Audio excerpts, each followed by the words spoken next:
Muito bem, hoje na nossa aula nós vamos falar sobre a dança. E não tem como falar sobre a dança se a gente não der uma pincelada na história da dança, embora uma pincelada breve, mas a gente vai estar falando um pouquinho aí de como tudo começou. Então sejam bem-vindos a mais uma aula de arte. Vamos lá então, uma breve história da dança. A dança está presente na história do homem desde os primórdios. Diversos registros de pinturas rupestres pré-históricas que essa forma de expressão acompanham o homem há milhares de anos.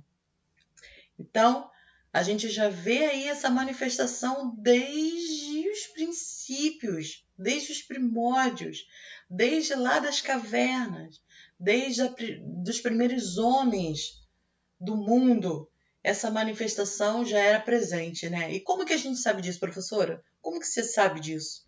A gente sabe pelos documentos, né?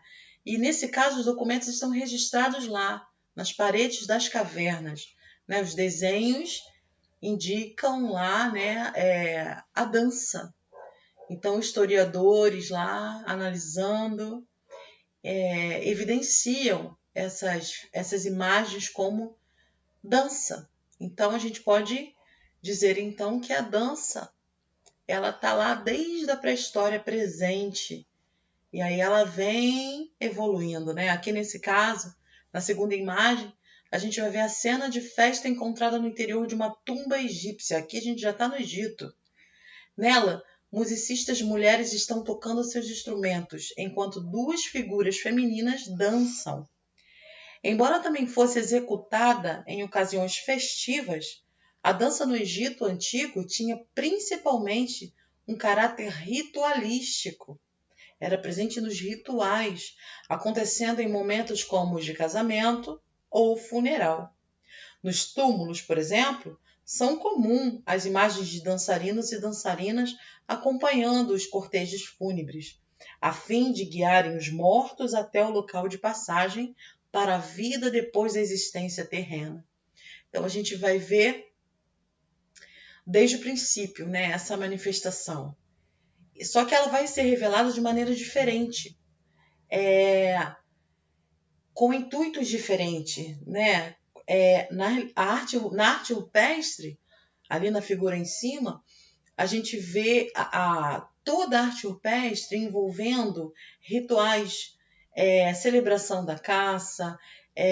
Então, essa dança, a dança rupestre, provavelmente estava envolta desse contexto, né? Uma dança para que eles tivessem sorte na caça do outro dia. Então, em determinados momentos da história, a gente vai ver a dança sendo representada de maneiras diferentes. Aqui no Egito, a gente viu que existiam essas imagens assim nos túmulos, né? E a dança ali, na verdade, era de forma ritual, porque eles queriam que os mortos fizessem essa passagem da vida para a morte, né, de uma maneira boa. Então, essa dança, nesse caso, era de maneira feita como ritual, né, no Egito. A dança na Grécia também tinha caráter religioso. Para os gregos, o caráter divino da dança estava relacionado ao fato de ela ser fonte de alegria. Então, na Grécia, a gente vê essa de maneira diferente, olha. Por quê? Que para o grego a dança tinha caráter divino, porque estava relacionada à alegria. Então, a alegria para eles era relacionada à divindade. A dança era enaltecida na cultura grega antiga em suas cerâmicas, nas pinturas dos vasos, em suas esculturas e também na educação, pois preparava o físico e ajudava no equilíbrio mental. E era essencial na formação militar, tá vendo? Dança em vários momentos, mas com intuito diferente, objetivos diferentes, né? Muito interessante. Na Idade Média, no mundo ocidental, a dança esteve associada à expressão do corpo e por isso era considerada profana. O que significa profana, então? É algo distante do religioso, algo que ofendia o religioso, com movimentos indecentes. O que significa indecentes? Que não são morais, que são imorais e não foram integradas aos rituais católicos. Isso porque para a Igreja Católica, que tinha muita influência na sociedade nessa época, a dança podia conduzir ao pecado. Então, olha só, que interessante, a gente já vê uma mudança aí. Em vários outros trechos a gente viu, né, que a dança simbolizava a questão do religioso, do ritual. Aqui na Idade Média ela vem oposta a tudo isso. Nessa época a Igreja Católica ela influenciava tanto o quesito econômico, político, social. Então ela influenciava também a arte. Influenciava a arquitetura, influenciava a música, o teatro, as pinturas. Então, nesse caso aqui da dança, a igreja também influenciava. E para a igreja, a dança significava algo profano, algo indecente. Tá vendo que diferente? Então, eles achavam que a dança conduzia o homem ao pecado. Olha que interessante. Na Idade Média, então, a gente vê a dança de maneira diferente, não é verdade?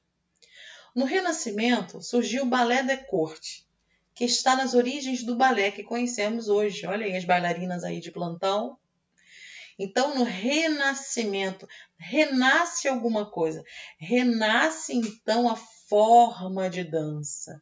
A gente sai da Idade Média, lá a gente vê que a dança era algo indecente, que conduzia ao pecado, mas aí vem o Renascimento, renascendo uma nova maneira, um novo pensamento, uma nova ótica da dança. E aí surge o balé, né, que a gente tem até hoje aí essa influência dessa dança, desse estilo que é o balé. A dança saiu de uma forma de expressão medieval em que os movimentos eram mais livres, né? Não existia um padrão para a experimentação de novas maneiras de manifestação estética do corpo, onde os movimentos eram mais técnicos e elaborados. Então surge uma maneira aí diferente. Surge uma maneira diferente de ver a música, de expressar a música, dessa vez com movimentos mais técnicos, com movimentos elaborados. A gente viu aí que existia um empenho em fazer algo mais elaborado, né? Daí, do Renascimento, então, que surge também o balé. Elementos formais da dança: corpo, espaço e tempo. A dança faz parte da história da humanidade. A gente acabou de ver isso, acabou de dar uma pincelada muito de leve na história da dança, que a história da dança não é algo que terminou ali no Renascimento. E ela nem termina, porque a gente já está no século XXI, né? E aí a gente vê a evolução da dança até os dias atuais. Então, a gente só deu uma pinceladinha naquele espaço de tempo ali, mas a dança ela continua evoluindo até os dias de hoje, tá? Então a gente vê a dança na história da humanidade, desde a pré-história até hoje.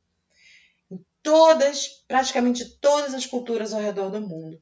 As pessoas dançam em apresentações de dança, festas, bailes, casamentos, comemorações, rituais de passagem, como a gente viu lá, né, nos egípcios. A dança é movimento, mas ele ocorre em certas condições que envolvem o corpo inserido em um espaço em um determinado tempo. Então, a gente vê que a dança é praticamente inerente ao ser humano, assim como todas as expressões artísticas também, e entre outros. Está inerente. O homem já veio para o mundo e já começou. Né? A gente vê lá na arte rupestre não só a dança, mas também a arte mesmo da pintura. Então, a arte já é inerente ao ser humano e a gente vê que a dança não foi diferente. Né? Então, o ser humano ele gosta de se movimentar. Você bota uma criancinha pequenininha, nem com um ano, bota uma música e a criança já vai dançar. Porque a dança já é inerente a gente. É interessante isso. Então a gente dança mesmo em festas, a gente fica feliz, a gente dança em bailes, em casamentos, né? A gente vê a presença da dança. E aí a gente viu aqui que para que isso aconteça, para que a dança aconteça, ela precisa de 3 condições: o corpo, o espaço e o tempo. O corpo mesmo, nosso corpo, ele é fundamental para a existência da dança. Não existe dança sem quem dance, sem o corpo que dança, não é verdade? Ele se movimenta no espaço e no tempo. O espaço é o local onde o movimento e a expressividade acontecem. Não é o espaço sideral, não, tá? É o espaço mesmo, físico, aonde a dança está acontecendo. E o tempo é a organização da dança, não é o tempo chuvoso e ensolarado. É o tempo da dança, aquilo que a gente entende de ritmo do movimento, a duração da dança, a velocidade, se é lenta, se é rápida a dança. Então, são 3 elementos fundamentais para a dança acontecer. O corpo, onde o corpo vai se movimentar e vai se expressar, e o tempo da dança em si, o tempo que o corpo vai fazer os movimentos. Gêneros da dança. Assim como a pintura, a dança apresenta diversos gêneros. Lembra que a gente falou lá sobre os gêneros da pintura? Cenas religiosas, cenas... Assim também a gente vai ver aqui os gêneros da dança. E aí a dança apresenta diversos gêneros, sendo algum deles chamados de grandes gêneros. E é esse que a gente quer destacar aqui. Danças performáticas, dança participativa e danças cerimoniais. Então, as danças performáticas características de determinada cultura, traz as características de determinada cultura ou país, e são voltadas para uma audiência, a exemplo da dança moderna, da dança contemporânea, das danças clássicas. Então, é uma performance, né? A gente costuma ver a dança moderna, a dança contemporânea, a dança clássica como uma performance, né? A dança participativa, do mesmo modo que a dança performática, a dança participativa envolve grande variedade de gêneros, como as folclóricas, as circulares e de quadrado. O que seria, então, danças circulares e de quadrado? Exatamente o que o nome diz, né? É o posicionamento das pessoas em círculos ou em quadrado.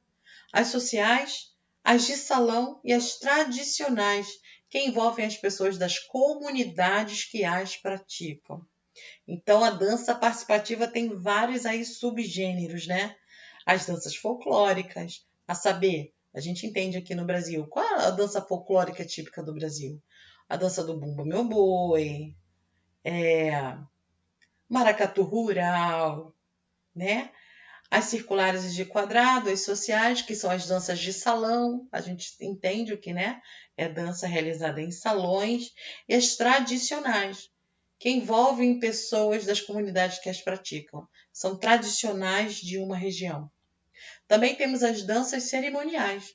Nesse gênero, utiliza-se a dança como um instrumento de manifestação da religiosidade do seu povo.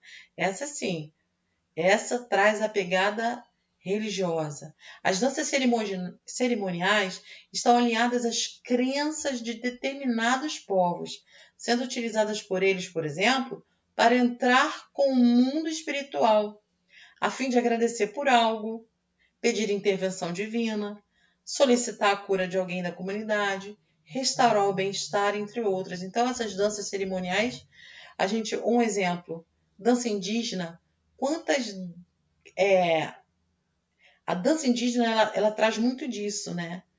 Por exemplo, aquela famosa dança da chuva, existe isso, a gente fala isso, parece até, soa um pouco assim, cômico, uma brincadeira, mas não é. Existe essa dança, sim, é uma invocação ao religioso, pedindo que mande chuva, ou uma dança para agradecer o nascimento de alguém, a passagem de etapa do menino para o mais velho, para um adulto. Então, essas danças cerimoniais têm essa pegada, esse cume religioso, né? Um pedido à intervenção divina, um agradecimento à divindade por algo, alguma coisa que tenha acontecido. Então, esses são os gêneros da dança. Danças performáticas, dança participativa e danças cerimoniais. Esses são os que a gente quer abranger nesse slide aqui. Eu quero terminar aqui com vocês com uma dança brasileira, que é o frevo, né? É uma dança tradicionalmente brasileira da região Nordeste. Espero que vocês tenham gostado. Até a próxima aula. Assistam o vídeo que eu vou anexar também justamente a esse, ok? Falando sobre as danças das regiões brasileiras.